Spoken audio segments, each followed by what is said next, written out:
মুখ্যমন্ত্ৰীৰ মহিলা উদ্যমিতা অভিযানত এতিয়ালৈকে আমি 61টা বিধানসভা সমষ্টিত পুঁজি বিতৰণ কৰা সম্পূৰ্ণ হৈছে। আজি আমাৰ 62খন সভা, আজি আমি বৰচলাৰ আই মাতৃসকলক উদ্যমিতা অভিযানৰ পুঁজি বিতৰণ কৰিম আৰু তাৰ পিছত চিপাঝাৰলৈ গৈ চিপাঝাৰতো আজি আমি আই মাতৃসকলৰ মাজত মুখ্যমন্ত্ৰীৰ উদ্যমিতা অভিযানৰ পুঁজি বিতৰণ কৰিম। আমাৰ বৰচলাত 30,655 গৰাকী মহিলাই এই আঁচনিৰ সুবিধা পাইছে আৰু আজি আমি বৰচলাত 30,64,00,000 টকা বিতৰণ কৰিম। এগৰাকীয়ে 10,000 পাব। কিমানে পাব? 30,400।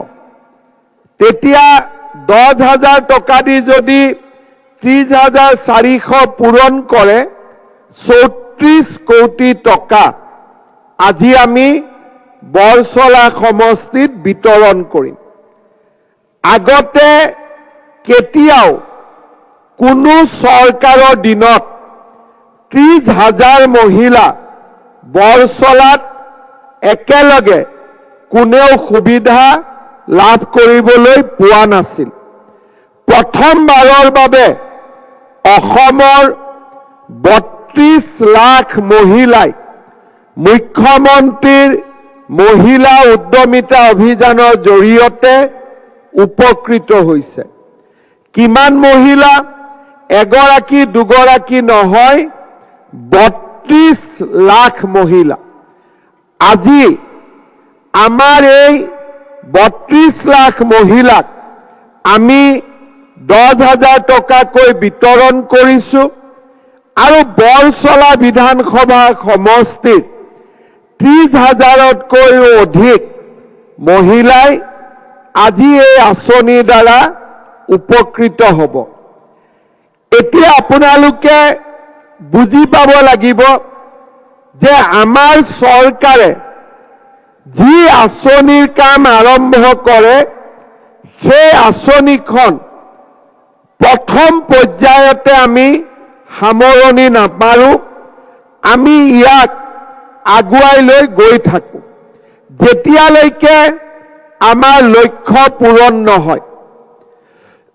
যেনেকে আমি নিযুত মইনা আঁচনি কৰিছো, যেনেকে আমি বিনামূলীয়া চাউল দিছো, তেনেকৈ এই আঁচনিখনৰ লক্ষ্য হ'ল আমাৰ আই মাতৃসকলক লাখপতি বাইদেউ হিচাপে নিৰ্মাণ কৰা। লাখপতি বাইদেউ মানে কি? যিসকলে বছৰত 1 লাখ টকাতকৈও বেছি টকাৰ ব্যৱসায় কৰে। এতিয়া আপোনালোকে মনতে ভাবিব যে আমাৰনো কোন মহিলাই 1 লাখ টকাতকৈ বেছি ব্যৱসায় কৰিব পাৰিব? এইটো সম্ভৱ নহয়। কিন্তু আপোনালোকে জানি ভাল পাব যে এই 32 লাখ মহিলাৰ 8 লাখ মহিলাই ইতিমধ্যে 1 লাখ টকাৰ ওপৰত ব্যৱসায় কৰে। তাৰ মানে 32 লাখ মহিলাৰ 8 লাখ মহিলা ইতিমধ্যে লাখপতি হৈছে আৰু এতিয়া আমি বাকি 24 লাখ মহিলাক লাখপতি বনাব লাগিব। আৰু ইয়াৰ ভিতৰত কেইবা হাজাৰো মহিলা লাখপতিৰ পৰা মহা লাখপতি হ'ব পাৰিছে। মহা লাখপতি মানে কি? যোনে বছৰত 10 লাখ টকাতকৈও অধিক ব্যৱসায় কৰিব পাৰিছে। বৰচলাৰ আই মাতৃসকলৰ লাখপতি বাইদেউ হ'ব ইচ্ছা আছে নে নাই? কাৰ কাৰ নাই হাত দাঙকচোন। কাৰ কাৰ ইচ্ছা আছে এবাৰ হাত দাঙক। সঁচা ইচ্ছা আছেতো নে এনেই কৈছে? ঠিক আছে, যদি আপোনালোকৰ সঁচাই লাখপতি বাইদেউ হ'ব ইচ্ছা আছে, তেতিয়াহ'লে মই আপোনালোকক কেইটামান কথা ক'ম। কেনেকৈ আপোনালোকে লাহে লাহে লাখপতি বাইদেউ হ'ব পাৰিব। আজি আমি আপোনালোকক 10,000 টকাৰ এখন চেক দিম। নে আজি নিদিলেও হ'ব নেকি? আজি দিব লাগিব নে নাই চেক? লাগিব, ঠিক আছে। 10,000 টকাৰ চেকখন লৈ যোৱাৰ পিছত আপোনালোকে কি কৰিব? নিশ্চয় সকলোৱে কিবা নহয় কিবা এটা ভাবি থৈছে।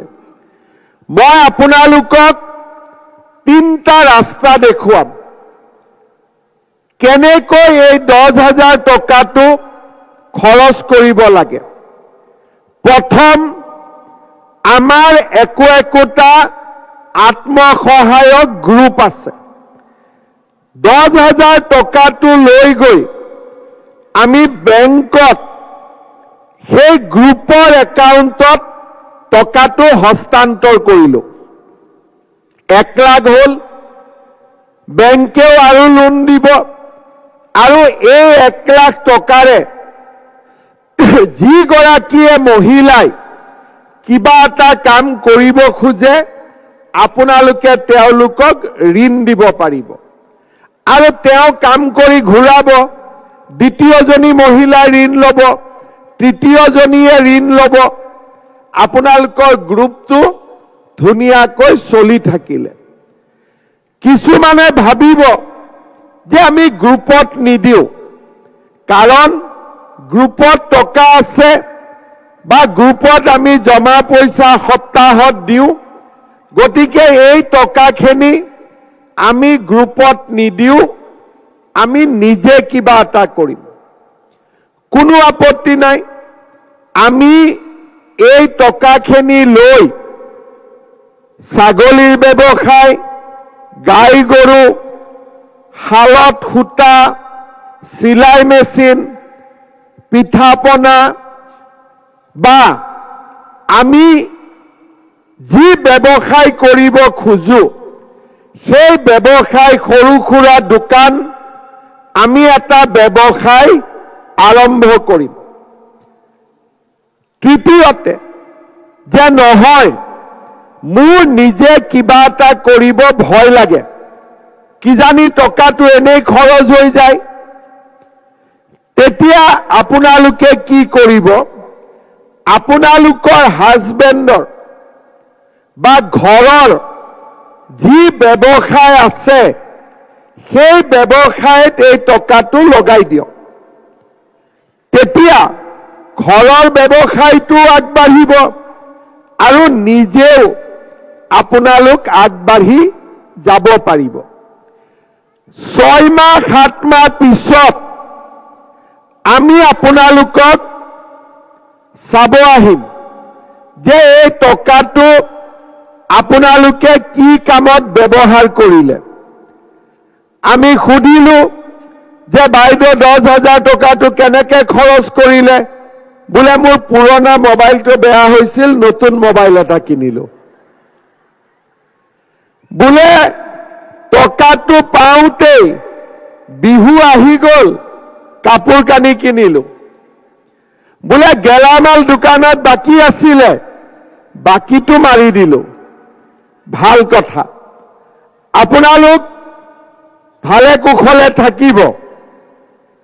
কিন্তু যিসকলে ক'ব যে মই গাই গৰু কিনিলো, গোটত দিলো, হাজবেণ্ডৰ ব্যৱসায় কৰিলো, খেতি আগবঢ়ালো, আচাৰ বনালো, পিঠা পনা বনালো, মই চিলাই মেচিন কিনিলো, তেওঁলোকক এই ফিল্ডত আমি আকৌ মাতিম, পৰীক্ষাত যিবিলাকে পাছ কৰিব। আৰু এইবাৰ আপোনালোকক আমি কিমান টকা দিম? 25,000কৈ টকা আমি আপোনালোকক দ্বিতীয়বাৰ দিয়া ব্যৱস্থা কৰিম। দ্বিতীয়বাৰ কিমান পাব? অলপ ডাঙৰ কৰি কওক পিছফালৰ পৰা। দ্বিতীয়বাৰ কিমান পাব? 25,000।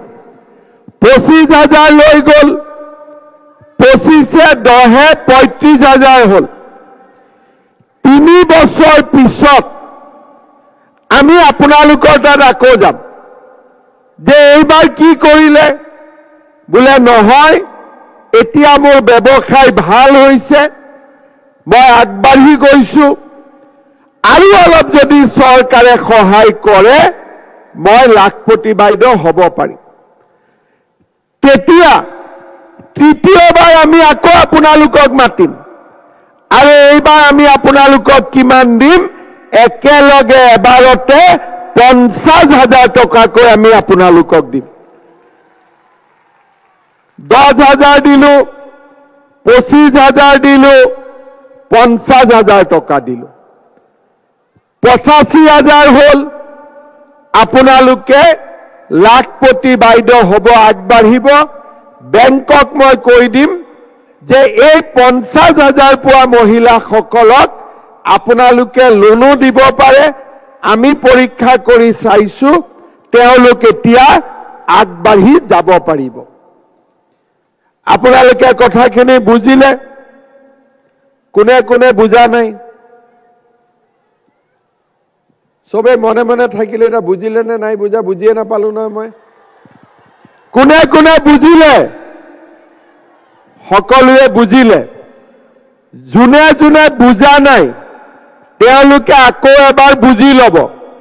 কিন্তু আমি সকলোৱে লাখপতি বাইদেউ হ'ব লাগিব। এতিয়া আপোনালোকে চাব যে লাখপতি বাইদেউ আচলতে হ'ব পাৰি নে নোৱাৰি। মই আগতে কৈছিলো যে 8 লাখ মহিলা ইতিমধ্যে আমাৰ লাখপতি বাইদেউ হৈছে। বৰচলা সমষ্টিৰ মই 2গৰাকী মহিলাৰ কথা কম। আমাৰ মেকানাৰ চুবুৰী গাঁৱৰ দুলুমণি দেৱী বাইদেৱে চিপছ উৎপাদন কৰা এটা উদ্যোগ স্থাপন কৰিলে, আৰু এতিয়া দুলুমণি দেৱী বৰচলা সমষ্টিৰ মেকানাৰ চুবুৰী গাঁৱৰ তেওঁ এতিয়া মাহত 35,000 টকা কৰি উপাৰ্জন কৰে। তাৰমানে বছৰত কিমান উপাৰ্জন কৰে? 4,20,000 টকা। আমাৰ ধানখানা গাঁৱৰ লতাশ্ৰী তাঁতী বাইদেৱে গৰু পালন কৰে, আৰু গৰুৰ গাখীৰ পুৰবী ডায়েৰীক বিক্ৰী কৰে। এতিয়া বাইদেৱে কিমান উৎপাদন কৰে? মাহত 19,000 টকা, বছৰত 2,28,000 টকা। তাৰমানে আপোনালোকে চাওক, হয়তো 2গৰাকী বাইদেউ ইয়াতে বহি আছে। আমাৰ নিজৰ মাজৰে 2গৰাকী মই কেনেকৈ লাখপতি হৈছে আপোনালোকক মই দেখুৱাই দিলো। যদি আপোনালোকেও ইচ্ছা কৰে, চৰকাৰে 10,000, 25,000, 50,000 টকা আগবঢ়াব, আৰু আপোনালোকো লাখপতি বাইদেউ হ'ব পাৰিব। এতিয়া আপোনালোকৰ চিন্তাও মই কমাই দিছো যে ঘৰত ইমান সমস্যা, কেনেকেনো আমি লাখপতি হ'ব পাৰিম। আপোনালোকৰ ঘৰৰ সমস্যাবিলাকো মই কমাই দিছো। ইয়াত কোনে কোনে অৰুণোদয় পাইছে হাত দাঙক। আৰু কোনে কোনে, আৰু ডাঙৰকৈ হাত উঠালে অৰুণোদয় কাটা নাযায়। ঠিক আছে, কোনে কোনে অৰুণোদয় পোৱা নাই হাত দাঙক। ঠিক আছে, 1,500 মান মহিলাই। কিন্তু তাৰ মাজতো এটা কথা, যাৰ ঘৰত এটাও অৰুণোদয় পোৱা নাই তেওঁলোকে হাত দাঙক। ঠিক আছে, যিসকলে পোৱা নাই তেওঁলোকেও পাব। আৰু এইবাৰ বিহুত যাতে 10,000 টকা আপোনালোকে খৰচ কৰিব নালাগে, আপোনালোকে যোৱাকালি শুনিছে 20 ফেব্ৰুৱাৰী তাৰিখে অৰুণোদয় পোৱা মহিলাসকলক মই আৰু 8,000 টকা একাউণ্টত সোমাই দিম। কিমান দিম? 8,000 টকা। সেই 8,000 টকাটো খৰচ কৰিব পাৰিব। ঠিক আছে, সেই 8,000 টকা খৰচ কৰিব পাৰিব, কিন্তু এই 10,000 টকা আমি ব্যৱসায়ত লগাব লাগিব। পাৰ্থক্যটো বুজি পালে নে নাপালে? তাৰমানে বিহুটো যাতে আপোনালোকে পকেটৰ টকা খৰচ কৰিব নালাগে, তাৰ কাৰণে ময়ে আপোনালোকৰ একাউণ্টত 8,000 টকা সোমাই দিম। বিনামূলীয়া চাউল কোনে কোনে পায় হাত দাঙক। তাৰমানে এতিয়া চাউলৰ চিন্তাও নাই। চৰকাৰে দিয়া দালি, চেনি, নিমখ কোনে কোনে কিনি আছে তেওঁলোকেও হাত দাঙক। আজিৰ পৰা কিমান টকাত পাব দালি, চেনি, নিমখ? কিমান টকাত পাব? 100 টকাত পাব। তাৰমানে অৰুণোদয় 1250 টকা, চাউল বিনামূলীয়া, নিমখ, চেনি, দালি 100 টকাত। ছোৱালী পঢ়াৰ খৰচ চৰকাৰৰ। এতিয়া আপোনালোকে গম পাইছে যে ল'ৰাৰ পঢ়াৰ খৰচো চৰকাৰৰে হ'ব। এতিয়া আপোনালোকৰ খৰচ ক'ত? আপোনালোকৰ মই দায়িত্ব কমাই আনি আছো, যাতে আপোনালোকে লাখপতি বাইদেউ হ'ব পাৰে। আৰু এইবাৰ যেতিয়া বিজেপি চৰকাৰ আহিব, মই মনতে ভাবি আছো দালি, চেনি, নিমখটো বিনা পইচাতে দি দিম, 100 টকাটো দিব নালাগে। ভাল হ'ব নে বেয়া হ'ব? আৰু অলপ জোৰে কওকচোন, ভাল হ'ব নে বেয়া হ'ব? ভাল হ'ব। এতিয়া আজি 10,000 পালে, 20 ফেব্ৰুৱাৰীত আৰু 8,000 পাব। মনটো ভাল লাগিছে নে নাই লাগিছে? লাগিছে। এতিয়া কংগ্ৰেছ চৰকাৰৰ দিনত বিনামূলীয়া চাউল কোনে কোনে পাইছিল হাত দাঙক। নাই পোৱা। 100 টকাত চেনি, দালি, নিমখ কোনে পাইছিলে হাত দাঙক। মহিলা উদ্যমিতাত কোন কোন মহিলাই কংগ্ৰেছৰ দিনত 10,000 টকাকৈ পাইছিল হাত দাঙক। কোন কোন মহিলাই কংগ্ৰেছৰ দিনত অৰুণোদয় পাইছিলে হাত দাঙক। কোন কোন মহিলাৰ ছোৱালীয়ে কলেজত পঢ়িলে নিযুত মইনা পাইছিল হাত দাঙক। কি পাইছিলে কংগ্ৰেছৰ দিনত? কি পাইছিলে কংগ্ৰেছৰ দিনত? লাষ্টৰ ফালে কওক, কি পাইছিলে কংগ্ৰেছৰ দিনত? একো নাই পোৱা। এতিয়া আপোনালোকে কওক, ভোট কংগ্ৰেছক দিব নে বিজেপিক দিব? ভোট কংগ্ৰেছক দিব নে বিজেপিক দিব? পাক্কা? একদম খাটাং? ঠিক আছে। এতিয়া আপোনালোকে চাওক, কংগ্ৰেছৰ দিনত একো নোপোৱা নহয়। কংগ্ৰেছৰ দিনতো আমি পাইছিলো। কি পাইছিলো? লুঙি পাইছিলো, ধুতি পাইছিলো, হয়নে নহয়? কম্বল দিছিল, আঁঠুৱা দিছিলে। এতিয়া আপোনালোকক ধুতি, লুঙি, কম্বল দিব নালাগে। অৰুণোদয় টকা দি আপোনালোক নিজে দোকানৰ পৰা কিনি ল'ব পাৰে, হয়নে নহয়? আগতে আমাৰ গাঁৱৰ ঘৰত কোনোবা যদি অতিথি আহে, মায়ে চাহ বনাব লাগে, চেনিটো নাথাকে, বাতিটো লৈ ওচৰৰ মানুহৰ ঘৰত যাব লাগে, হয়নে নহয়? এতিয়া আপোনালোকে কেতিয়াবা যায় নে নাযায়? এতিয়া চৰকাৰে চেনি দিছে, যোৱাৰ দৰকাৰ নাই। গেলামাল দোকানীয়ে আগতে কথা শুনাই থাকে, এই পইচাটো দিয়ক, পইচাটো দিয়ক, বহীত লিখি থাকে।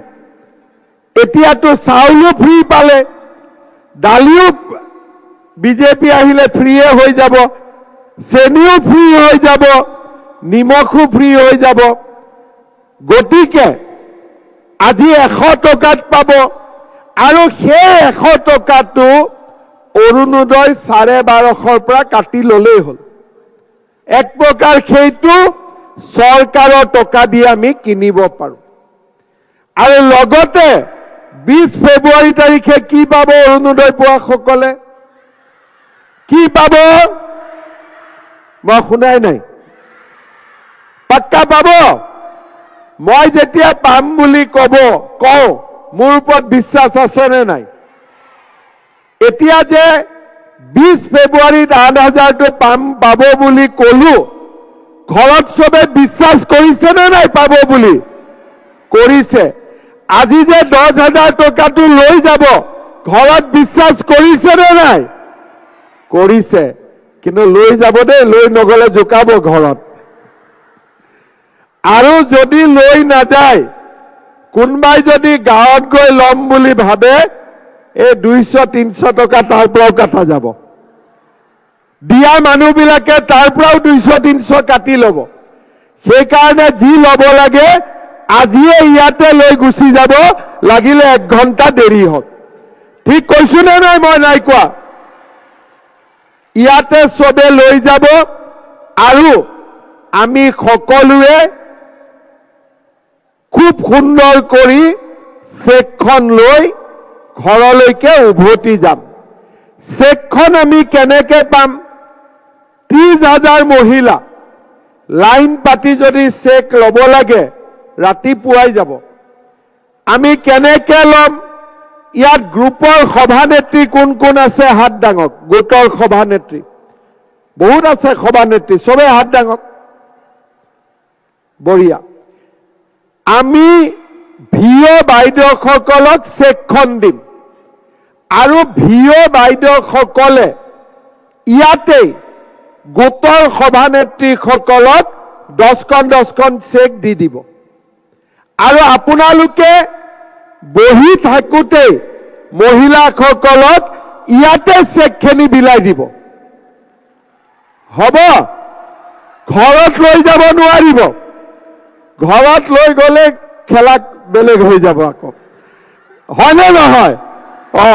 সেইকাৰণে ইয়াতেই ধুনীয়াকৈ চেকখিনি লৈ আপোনালোক ঘৰলৈকে যাব। বুজি পালে? কিন্তু ঘৰত যোৱাৰ আগতে লিম্বু চাহাবে ভাতৰ ব্যৱস্থা কৰিছে, ভাতো খাই যাব। হ'ব? ভোক লাগিছে নে নাই? ঘৰততো চাহ পানী খাই অহা নাই হপাই। কাৰ কাৰ ভোক লাগিছে? বাপৰে, চবৰে ভোক লাগিছে। আপোনালোকৰ ভোক লগা দেখি এতিয়া মোৰো ভোক লাগিব আৰম্ভ হ'ব। যি নহওক, আজি আমাৰ বৰচলাৰ কাৰণে এটা অতি আনন্দৰ দিন। আপোনালোকক 30,000 মহিলাক আমি 10,000কৈ টকা দিলো। লগতে আমাৰ তেজপুৰ মেডিকেল কলেজত প্ৰায় 300 কোটি টকা খৰচ কৰি আজি আমি সুপাৰ স্পেচিয়েলিটি, য'ত নেকি নিউৰলজি, নিউৰ'চাৰ্জাৰী, কাৰ্ডিঅলজি, কাৰ্ডিঅথৰাচিক চাৰ্জাৰী, নেফ্ৰলজি, এই গোটেইবিলাক ডিপাৰ্টমেণ্ট থাকিব। আপোনালোকে গুৱাহাটীত যাব নালাগে। আজি আমি এটা সুন্দৰ সুপাৰ স্পেচিয়েলিটি হস্পিটালৰ আধাৰশিলা স্থাপন কৰিলোঁ। বৰচলা সমষ্টিত আমি এখন কলেজ বনাইছিলোঁ, কিন্তু সমষ্টিৰ ভাগ বিতৰণ হওঁতে কলেজখন গৈ ঢেকীয়াজুলি পালেগৈ। সেইকাৰণে আজি আমি মহান স্বাধীনতা সংগ্ৰামী কৰ্মবীৰ চন্দ্ৰনাথ শৰ্মা ডাঙৰীয়াৰ স্মৃতিত এখন কলেজ বনাম, তাৰো আজি আমি ইয়াতে আধাৰশিলা স্থাপন কৰিলোঁ। কলেজখন ক'ত হ'ব? কলেজখন বিহগুৰিত হ'ব আৰু 35 কোটি টকা আমি তাৰ বাবে অনুমোদন জনাইছো। আজি আমি সৰকাহাটত মিনি ষ্টেডিয়াম এখনো আমি শুভ উদ্বোধন কৰিলো। বৰছলা সমষ্টিত যেনেকৈ 30,000 মহিলাই উদ্যমিতা অভিযান পাইছে, বৰছলা সমষ্টিত 30,000 মহিলাই অৰুণোদয় আঁচনিও লাভ কৰিছে। এটি কলি দুটি পাত 8খন চাহ বাগিচাৰ 8,219 গৰাকী ব্যক্তিয়ে লাভ কৰিব। আমাৰ সমষ্টিত 1,225 গৰাকী ছাত্ৰী নিযুত মইনা আঁচনি পাইছে। আমাৰ বৰছলা সমষ্টিত মহকুমাধিপতি বা সমজিলাধিপতিৰ কাৰ্যালয়ো মুকলি কৰা হৈছে। আমাৰ বৰছলা সমষ্টিত ধূপগুৰিৰ পৰা ঢেকিয়াজুলিলৈ অসম মালা নিৰ্মাণ কৰা হৈছে। কনকটাৰ পৰা ঘগ্ৰা কছাৰীলৈ পথৰ কাম চলি আছে। ৰৌতাৰ পৰা মিছামাৰীলৈও আমাৰ ৰাস্তাৰ কাম তীব্ৰ গতিত চলি আছে। আপোনালোকে যদি মনত পেলায়, কেইদিনমান আগতে আমি এই সিদ্ধান্ত লৈছো যে আমাৰ চাহ বাগিচাৰ লাইনত থকা মজদুৰ ভাই ভনীসকলক আমি মাটিৰ অধিকাৰো প্ৰদান কৰিম, মাটিৰ পট্টাও দিম। আমাৰ লেবাৰ লাইনতে তেওঁলোকে মাটিৰ পট্টা পাবলৈ সক্ষম হ'ব। এই ধৰণে আজি আমাৰ চৰকাৰখনে বৰছলা সমষ্টিৰ উন্নয়নৰ বাবে যোৱা 5 বছৰত কাম কৰিছে। আজি আমাৰ সমষ্টিটোৰ চাৰিওফালে বিকাশ হৈছে। 30,000 মহিলাই উদ্যমিতা আৰু 30,000 মহিলাই অৰুণোদয়। আপোনালোকে চিন্তা কৰক, এই 2 মাহৰ ভিতৰতে একো গৰাকী মহিলাই 18,000 টকা লাভ কৰিব। 10,000 উদ্যমিতা, 8,000 অৰুণোদয়। আৰু যিসকলে অৰুণোদয় পোৱা নাই, পৰ্যায়ক্ৰমে তেওঁলোককো মই অৰুণোদয় পোৱাৰ ব্যৱস্থা কৰি দিম। আজি আপোনালোকে চিন্তা কৰক যে কংগ্ৰেছ চৰকাৰৰ দিনত কেতিয়াবা ইমান কাম হ'ব পাৰিছিল নেকি? আমি তাতো ৰখা নাই। মহিলাসকলৰ সন্মানৰ বাবে আমি আৰু বহুত কাম কৰিছো। কেইদিনমান আগতে বিধানসভাত আমি এখন আইন পাছ কৰিছো যে কোনোবা গিৰিয়েকে যদি 2 গৰাকীক বিয়া কৰায়, সি জেলত যাব লাগিব 7 বছৰ। ভাল হ'বনে বেয়া হ'ব? আজি আগতে কি আছিলে যে এটা বিয়া হ'ল, 2টা হ'ল, 3টা হ'ল, 4টা হ'ল। বোলে কিয় কৰে? আমাৰ ধৰ্মই ইজাজত দিয়ে। এতিয়া মই কি কৰিলো? এটাটো বিয়া কৰক, ঘৰত আনন্দত থাকক। 2টা বিয়া কৰক, 7 বছৰ জেলত যাওক। 3টা বিয়া কৰক, আৰু 7 বছৰ জেলত যাওক। 4টা বিয়া কৰক, আৰু 7 বছৰ জেলত যাওক। ৰাস্তা বন্ধ। ঘৈণীয়েক ঘৰত থাকিব, গিৰিয়েক জেলত থাকিব। ভাল হ'বনে বেয়া হ'ব? লগতে আপোনালোকক আৰু এটা কথা মই কম। মই যে ক'লো 10,000ৰ পৰা 25,000 হ'ব, 25ৰ পৰা 50 হ'ব, এইখিনিতো হ'ব। কিন্তু 10ৰ পৰা 25 হওঁতে বাচ্চা যদি 3টাৰ পৰা 4টা হৈ যায়, তেতিয়া কি হ'ব?